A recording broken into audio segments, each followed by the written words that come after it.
So all of that can affect our perception, our ability to see opportunities, our judgment, our decision-making, and our willingness to take certain actions.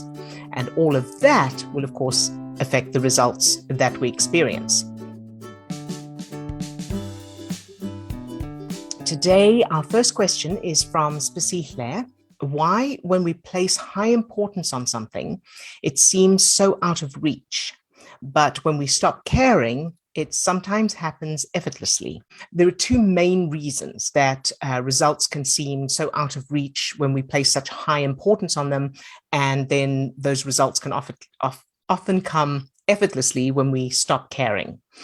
So the first reason is that depending on how we feel when we put high importance on those results, in other words, what chemical cocktail is being produced, the brain and the body may be going into a stressed state, probably going into a stressed state.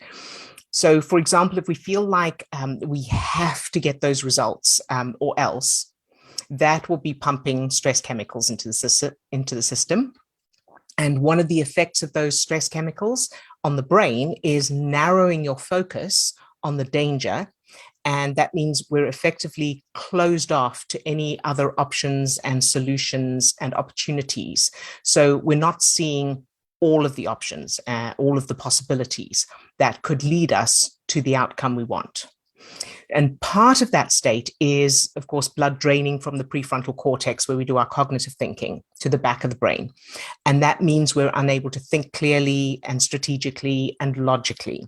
So all of that can affect our perception, our ability to see opportunities, our judgment, our decision-making, and our willingness to take certain actions.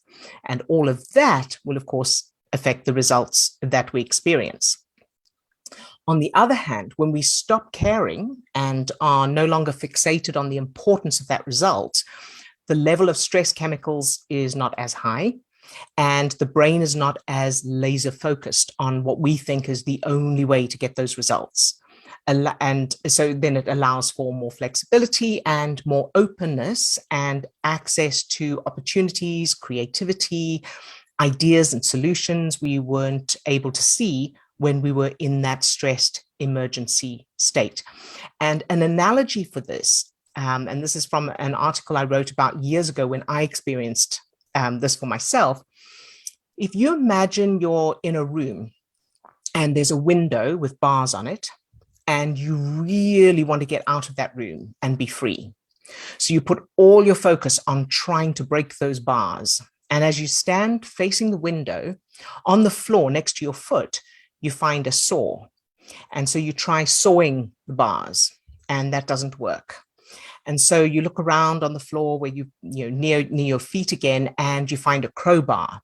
And so you use the crowbar, you try using that to bend the bars, but you can't bend them, or you can't bend them enough to get out, at least. Maybe they bend a little bit or whatever, so you still can't get out.